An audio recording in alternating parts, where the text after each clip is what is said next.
Hai, bertemu lagi dalam pembelajaran bahasa Indonesia. Dalam pertemuan kali ini kita akan belajar menelaah struktur dan kebahasaan teks imajinasi bersama Anton Gata.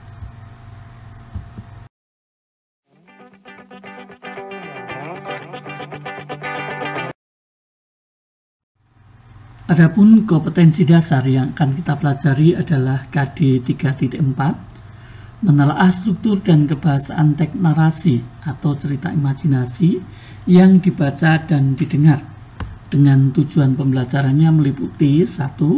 Siswa dapat mengidentifikasi struktur bagian teks imajinasi yang dibaca dan didengar. Dan 2. Siswa dapat menelaah ciri kebahasaan dalam teks imajinasi yang dibaca dan didengar. Sebagaimana teks yang lain, teks imajinasi juga memiliki struktur atau bagian-bagiannya.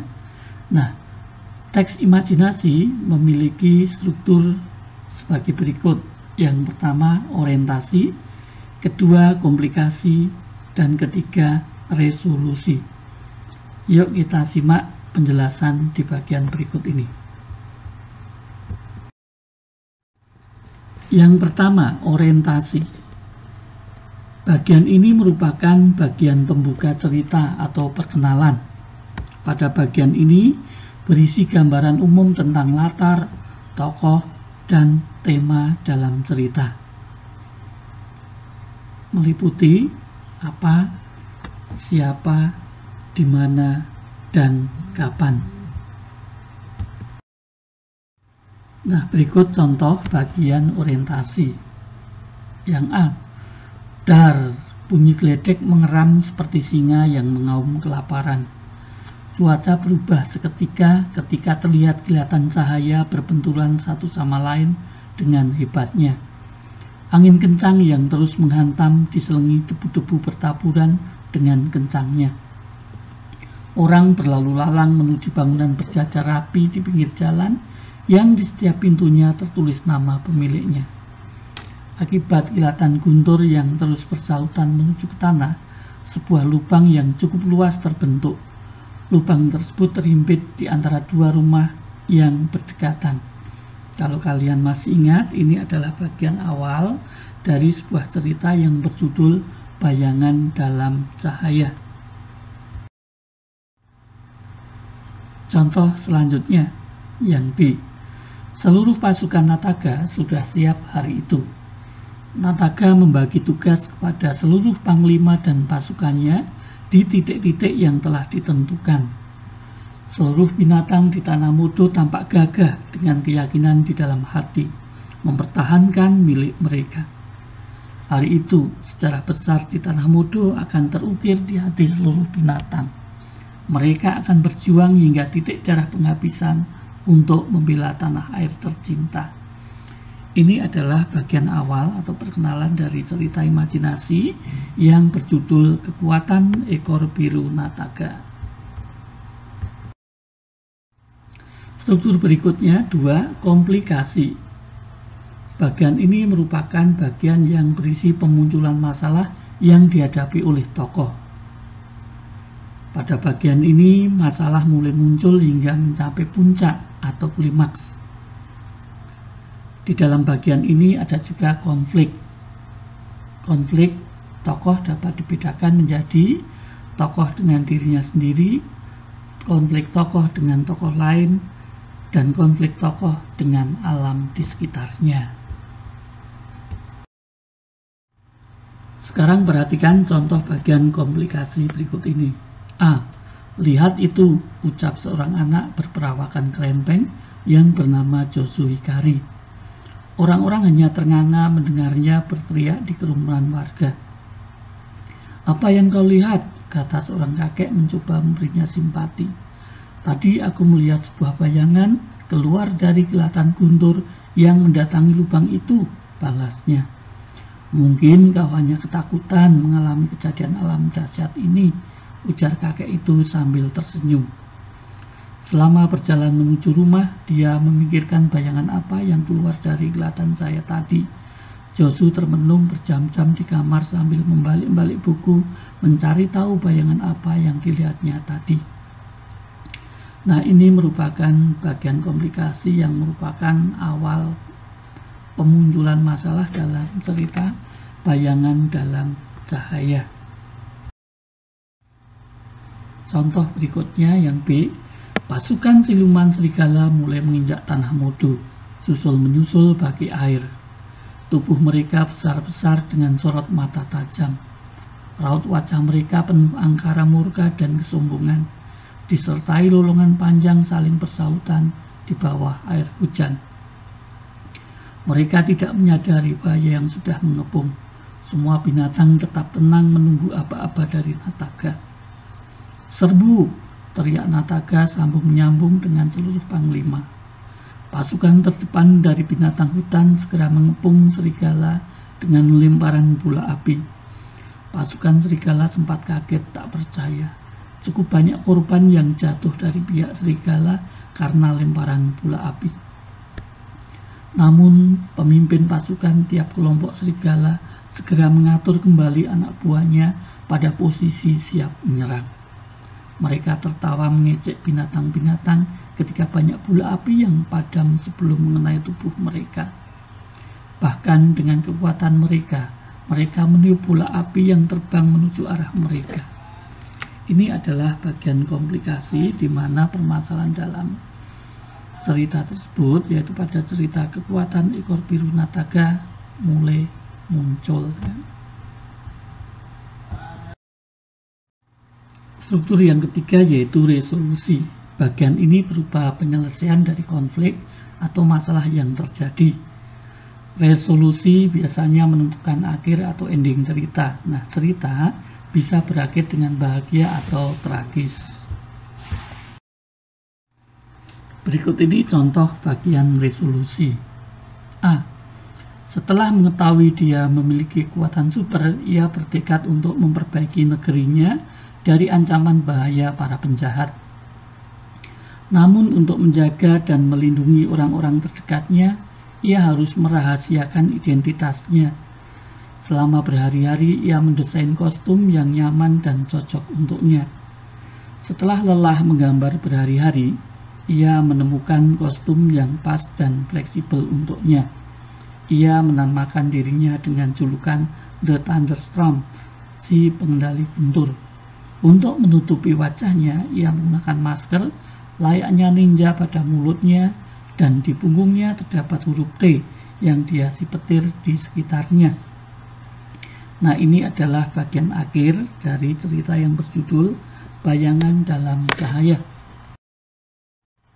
Contoh berikutnya.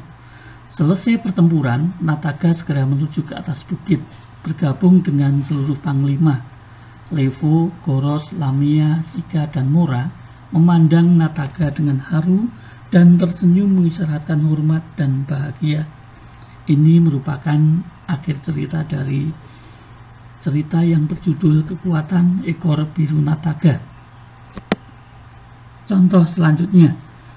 Akhirnya kecantikan bulan menyebar seiring berjalannya waktu hingga terdengar di telinga Pangeran Rangga.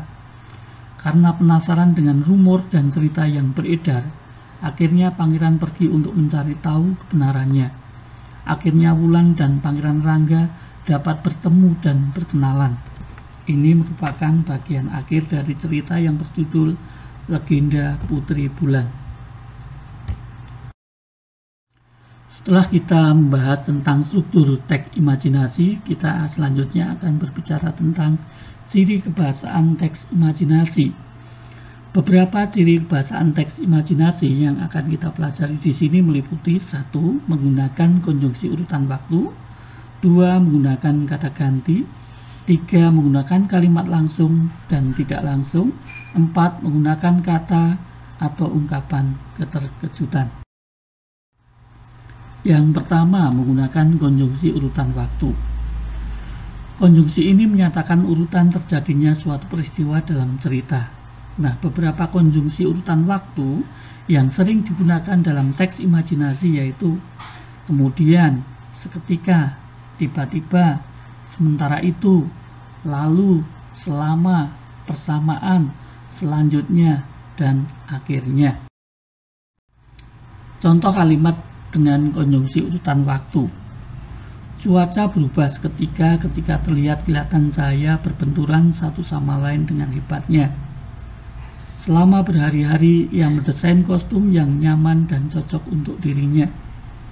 Ketika menyusuri jalan Aumi, dia didatangi bayangan yang hadir dalam mimpinya dan bayangan itu memberitahu siapa ia sebenarnya dan siapa diri Josu. Perhatikan kata-kata yang bercetak merah adalah merupakan konjungsi urutan waktu. Ciri kebahasaan yang kedua yaitu menggunakan kata ganti. Kata ganti yang dimaksud meliputi kata ganti orang. Misalnya, aku, saya, kami, kita, engkau, kau, ia, dia, mereka, ku, mu, dannya. Dan kata ganti petunjuk. Misalnya ini, itu, sana, sini, situ, begini, begitu. Dan yang ketiga kata ganti penanya, yaitu apa, siapa, mengapa, bagaimana, kapan, di mana. Berikut contoh beberapa pemakaian kata gantinya. Contoh kalimat dengan kata ganti. Lihat itu, ucap seorang anak berperawakan kerempeng yang bernama Josu Hikari. Orang-orang hanya menganga mendengarkanku berteriak dengan keras di kerumunan warga.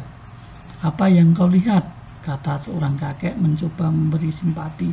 Tadi aku melihat sebuah bayangan yang keluar dari kilatan guntur yang mendatangi lubang itu.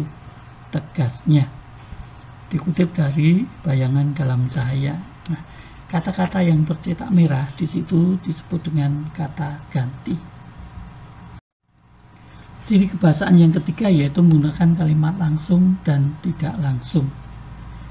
Kalimat langsung merupakan kalimat yang langsung diucapkan atau meniru apa yang diucapkan oleh penuturnya. Kalimat langsung ditulis di antara tanda petik 2. Dan kalimat tidak langsung merupakan kalimat yang memberitahukan apa yang dikatakan orang lain dalam bentuk kalimat berita tanpa perlu mengutip keseluruhan ucapannya.